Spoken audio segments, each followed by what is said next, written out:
Replace tiger, तो घाटशिला में भी आवाज आना चाहिए, रामदास विल रिप्लेस रामदास। हमारे डुमरी विधानसभा से जहां हम विधायक बने, वहां एक ही वो नारा गूंज रहा था कि टाइगर की जगह टाइगर लेगा। जरूरी नहीं कि उसका परिवार सही होगा, जो टाइगर होगा वही टाइगर की जगह लेगा, और टाइगर ने जगह डुमरी में ले लिया। अब हम यहाँ कह रहे हैं, घाटशिला में वही कह रहे हैं कि रामदास जी की जगह रामदास जी लेंगे। डॉक्टर बनाया जाता है, क्या बनाना उचित भी रहेगा? अगर किसी डॉक्टर का बिना समय से पहले अगर निधन हो जाता है, तो क्या डॉक्टर के बेटे को डॉक्टर हम बनाएंगे? क्या टीचर का निधन होने पे टीचर के बेटे को टीचर बनाएंगे? क्या एसपी का बेटा एसपी बनता है? तो ये कौन सा पैटर्न है भाई कि विधायक का बेटा विधायक बने, सांसद का बेटा सांसद बने, मंत्री का बेटा मंत्री बने? आखिर ये कौन सा पैटर्न है? जबकि एक बनाया जाए, राजा के बेटे का राज्याभिषेक ना किया जाए, इसीलिए वोट मिला है कि एक गरीब किसान को आप राजा बना सके। और अब फिर अगर उस वोट का इस्तेमाल उसी राजा परिवार को बनाने में करेंगे, तो 1950 में जो हमारी स्थिति थी और आज 2050, आज अब देखिए, जब से जेल कैंप पार्टी का उदय हुआ है, जब भी किसी को अगर थोड़ा मने चोट भी लगता है, एक मामूली चोट लगता है, तो सबसे पहले जेल कैंप को याद किया जाता है। और हम लोग रात 2 बजे 3 बजे तक धरना में जाके बैठते हैं, जब तक उसको न्याय नहीं मिले। अरे राज्य में तो छोड़िए, हम लोग प्रदेश भी जाते हैं। हमारे पार्टी के लोग मजदूरों की बात को अगर देखा जाए, न्याय दिलाने के लिए हम लोग राजस्थान उड़ीसा तक जाते हैं। तो ये भी आपको तय करना है, बड़ी पार्टियां, चूंकि बड़ा लेवल है उनका, बड़ी पार्टियां हैं, वो आपके बीच चुनाव में आएंगी। हमेशा अगर आपके बीच कोई है तो जेल कैंप खड़ा है। इसलिए मैं जनता जनार्दन से आग्रह करूंगा, जो लोग यहाँ तक नहीं भी आए हैं, चूंकि दीपावली का दिन चल रहा है, हम लोग इस बात को समझ रहे हैं कि लोग पर्व त्योहार है, लेकिन जो लोग घरों में भी बैठे हुए हैं, मैं उनको स्पष्ट कहूंगा, इस बार वोट बदलाव के लिए करिए। बदलाव का होना बहुत जरूरी है। अगर बदलाव नहीं होगा तो राजनीति कुछ परिवारों तक सीमित रह जाएगा। फिर और यहाँ आप सोचिए ना, यही आप सोचिए चंपई चचा, चूंकि मान के चले सोम्यास जी के पिताजी का देहांत हुआ है, तो उस पर हम थोड़ा सा रहने देते हैं। हम चंपई चचा का ही उदाहरण लेते हैं। चंपई चचा मुख्यमंत्री रह चुके हैं, कई बार मंत्री रह चुके हैं, रहे कि नहीं, लेकिन फिर भी उनको याद है कि बाबूलाल सोरेन को सेट कर दिया जाए।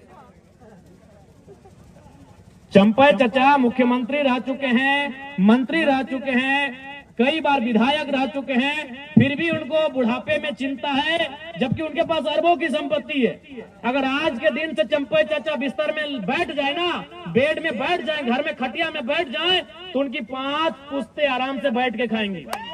आज भी अगर चंपई चाचा कुछ ना करे, चंपई चचा अगर कुछ ना करे, तो उनकी हमें लगता है कम से कम, ज्यादा तो हो बहुत ज्यादा होगा, 5 पुश्ते यानी 5 पीढ़ियां बैठ के खाएंगी।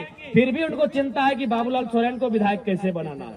बगल में रघुवर दास जी हैं, मुख्यमंत्री रह चुके हैं, गवर्नर रह चुके हैं, कई बार वो भी मंत्री रह चुके हैं, हमको लगता है 5-6 बार विधानसभा भी जा चुके हैं, यानी विधायक बन चुके हैं। फिर भी उनको चिंता है कि अपनी पुतोहू को टिकट देके विधायक बना दिए, जबकि आपको भी मालूम है वो 5-10 पीढ़ी बैठ के खाएंगे। लेकिन रघुवर चचा को भी चिंता है कि हमारी पुतोहू विधायक कैसे बने। यही आपके अर्जुन मुंडा जी, हमारे इस राज्य के और एक मुख्यमंत्री, बहुत नामी चेहरे, केंद्र में भी मंत्री रह चुके हैं, उनको भी चिंता आई कि अपनी पत्नी को इस बार टिकट दिला दे, पोटका से उनकी पत्नी लड़ी।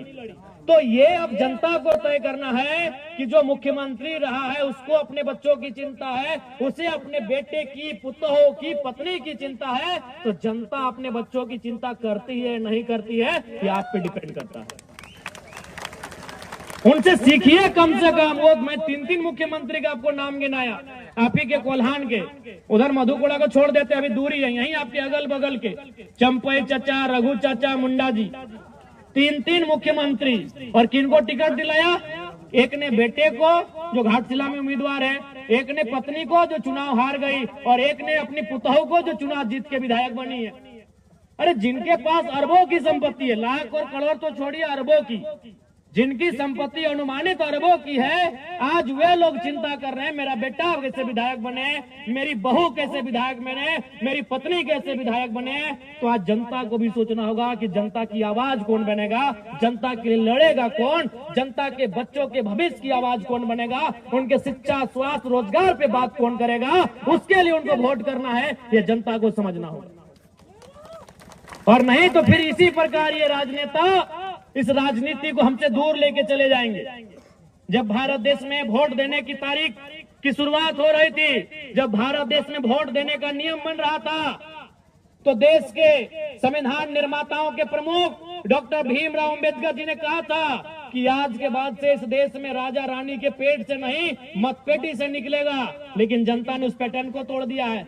आज फिर आप राजा के घर में राजा चुनने लगे हैं। अरे राजा के घर में राजा ना चुना जाए, इसीलिए तो वोट का अधिकार मिला है आपको, कि राजा की पत्नी को रानी ना बनाया जाए, राजा के बेटे का राज्याभिषेक ना किया जाए, इसीलिए वोट मिला है कि एक गरीब किसान को आप राजा बना सकें। और अब फिर अगर उस वोट का इस्तेमाल उसी राजा परिवार को बनाने में करेंगे, तो 1950 में जो हमारी स्थिति थी और आज 2025 में जो हमारी स्थिति है, क्या अंतर रहा। ये वोट का अधिकार क्यों मिला? ये वोट का अधिकार इसीलिए मिला था कि राजा के घर में राजा नहीं होगा, राजा के घर में रानी नहीं होगी। एक साधारण सा पढ़ा लिखा नौजवान, चाहे वो किसान का बेटा रहे, वह दलित का बेटा रहे, वह आदिवासी का बेटा रहे, वह किसी मजदूर का बेटा क्यों ना रहे, अगर उसमें टैलेंट होगा, वह हकदार होगा, वह जनता के बीच से चुन के जाएगा। इसलिए वोट की व्यवस्था आई। लेकिन हम और आप तो फिर उस व्यवस्था को दरकिनार कर रहे हैं। तो अगर आज 2025 में अगर हम लोग फिर उस व्यवस्था को दरकिनार करते हुए राजा के घर में राजा के बेटों को विधायक सांसद चुनेंगे, तो याद रखिएगा 2050 आते आते फिर से आपको आभास होगा कि हम नाम के लोकतंत्र में असल में राजतंत्र का हिस्सा बन के रह गए। आपको उस समय फिर एहसास होगा कि अंग्रेज चले गए, लेकिन उनकी ईस्ट इंडिया कंपनी आज HCL कंपनी का रूप धारण कर चुकी है। आज टाटा, टिस्को, टेल्को के रूप में काम कर रही है। क्योंकि आपने फिर से वही परिपाटी को दोहराया, आपने फिर से वही पैटर्न को दोहराया कि राजा के घर में ही जो होगा देखा जाएगा। तो फिर जनता का सुनेगा कौन, जनता की पूछेगा कौन? आप ईमानदारी से बताइए, घाटशिला में अगर कोई भी जरूरत पड़ा, घाटशिला में अगर कोई भी दुख पड़ा, तो क्या वे लोग आपके बीच आकर इस प्रकार जमीन में बैठेंगे? क्या आपके साथ धूल कण में बैठकर आपके लिए आंदोलन करेंगे? क्या आपके साथ सड़क में बैठकर आपकी आवाज को बुलंद करेंगे? नहीं करेंगे। वो साहस अगर किसी में है तो केवल और केवल जेल कैंप पार्टी में है। इसलिए हमारे प्रत्याशी श्री रामदास मुर्मू जी को विजयी बनावे। अभी देखिए, चंपे चाचा सुन रहे थे, कहीं आके भाषणबाजी कर रहे थे कि नगरी में हम ये कर दिए। आप भी जानते हैं नगरी में कुछ किए, सबको उसका लिए। नगरी वाला याद होगा आपको, रिम्स की जमीन का मामला, सभी आदिवासी लोग को उसका लिए। आदिवासी लोग लोहरदगा से आए, खूंटी से आए, लातेहार से आए, सिमडेगा से आए, गुमला से आए, रामगढ़ से आए, सिल्ली से आए, और पता चला चंपे चाचा है ये नहीं हुआ। कौन था? सुबह देवेंद्र नाथ महतो थे और शाम को जयराम महतो था। वो हाल जोतने का काम कौन किए? हमारे पार्टी के देवेंद्र बाबू किए कि नहीं? चंपे चाचा डर से अंदर में थे। और उनका बेटा का बोली आप सुने होंगे, बाबूलाल भैया का। उनको मीडिया को नहीं, उनको पूछा, पुलिस बोला कि चलिए आपको अरेस्ट करके थाना ले जाते हैं। बोला नहीं, हम यूट्यूब में देखे हैं, हम लोग एक आदिवासी भाई का इनकाउंटर हुआ है, तो आप मेरा भी इनकाउंटर कर देंगे, हमको डर है। तो बताइए बाबूलाल दा, इतना डरिएगा तो राजनीति कहाँ कर रहे हैं? चंपे चाचा इतना खेत ला दिए हैं, बस जोतिए और खाइए। सुने कि नहीं हम घर चले जाएंगे। ये बाबूलाल जी का स्टेटमेंट है कि हम घर चले जाएंगे। तो इसलिए अब आपको तय करना है। और देखिए, जहां तक पूर्व मंत्री जी का बात है, उनको तो मैं पहले श्रद्धांजलि अर्पित करता हूं। रामदास बाबू नहीं रहे हमारे बीच। उसी समय दिसम गुरु शिबू सोरेन का भी देहांत हुआ, निधन हुआ। निसंदेह उनके निधन होने से, उनके दुनिया से चले जाने से राज्य की जनता मर्माहत है, राज्य की जनता में दुख है। लेकिन ये जरूरी नहीं है कि उनके घर से जो आएगा विधायक बनने के लिए वही उस राज्य को चलाएगा या फिर वही उनकी तरह काम करेगा। यहाँ सिंपल है। आपको याद होगा जब हमारे ही डुमरी विधानसभा में जगन्नाथ बाबू नहीं रहे तो वहां एक स्लोगन आया कि टाइगर विल रिप्लेस टाइगर। क्योंकि जगन्नाथ बाबू को भी वहां टाइगर कहा जाता था। सुने आज उनके पिताजी का भी निधन हुआ, उनको भी हम श्रद्धासुमन श्रद्धांजलि अर्पित करते हैं। तो वहां भी जनता के बीच से एक आवाज आया कि टाइगर विल रिप्लेस टाइगर। तो घाटशिला में भी आवाज आना चाहिए, रामदास विल रिप्लेस रामदास। हमारे डुमरी विधानसभा से जहां हम विधायक बने वहां एक ही को नारा गूंज रहा था कि टाइगर की जगह टाइगर लेगा। जरूरी नहीं कि उसका परिवार सही होगा, जो टाइगर होगा वही टाइगर की जगह लेगा, और टाइगर ने जगह डुमरी में ले लिया। अब हम यहाँ कह रहे हैं, घाटशिला में वही कह रहे हैं कि रामदास जी की जगह रामदास जी लेंगे। सीधा बात है, रामदास सोरेन जी की जगह रामदास मुर्मू जी लेंगे, रामदास जी की जगह रामदास जी लेंगे। ये तो आवश्यक नहीं है कि भाई उनके घर में जो जन्म ले उनका जो खून हो वही उनके जैसा हो, वही उनके जैसा काम करिए, जरूरी है। अगर ऐसा होता तो आज प्रधानमंत्री गांधी का पोता को होना चाहिए था, गांधी जी का पोता को होना चाहिए था, भगत सिंह के रिश्तेदार को होना चाहिए था, सरदार पटेल के रिश्तेदार को होना चाहिए था, नेताजी सुभाष चंद्र बोस के रिश्तेदारों को होना चाहिए था कि नहीं? अब गांधी जी अगर 1942 में आधे कपड़ों का आधा कपड़ा पहन के आंदोलन किए हैं और उनका वंशज अगर आज वोट टाइम में आके कहेगा कि हमारे पूर्वज महात्मा गांधी जी उस समय ऐसा किए हैं, वो तो भाई आज का समय अलग है, उस समय अलग थे। गांधी पूरे देश के थे, अपने परिवार के नहीं थे। क्या रामदास बाबू अपने परिवार के थे? नहीं, वो झारखंड के मुख्य माफ कीजिएगा मंत्री थे। रामदास बाबू जब झारखंड के मंत्री थे तो झारखंड का कोई बेटा उनकी जगह लेगा, उनका ही परिवार क्यों लेगा? और हमको आज तक समझ में नहीं आया भाई ये सहानुभूति क्या है, इस सहानुभूति राजनीति में क्यों? आप ही बताइए, क्या अगर कोई किसी डॉक्टर का निधन हो जाए तो क्या डॉक्टर के बेटे को डॉक्टर बनाया जाता है? क्या बनाना उचित भी रहेगा? अगर किसी डॉक्टर का बिना समय से पहले अगर निधन हो जाता है तो क्या डॉक्टर के बेटे को डॉक्टर हम बनाएंगे? क्या टीचर का निधन होने पे टीचर के बेटे को टीचर बनाएंगे? क्या एसपी का बेटा एसपी बनता है? तो ये कौन सा पैटर्न है भाई कि विधायक का बेटा विधायक बने, सांसद का बेटा सांसद बने, मंत्री का बेटा मंत्री बने? आखिर ये कौन सा पैटर्न है? जबकि एक एसपी से महत्वपूर्ण एक एमएलए होता है, एक डॉक्टर से महत्वपूर्ण एक एमएलए होता है, एक टीचर से महत्वपूर्ण एक एमएलए होता है, क्योंकि डॉक्टर, टीचर और एसपी का फैसला करने वाला एक एमएलए होता है।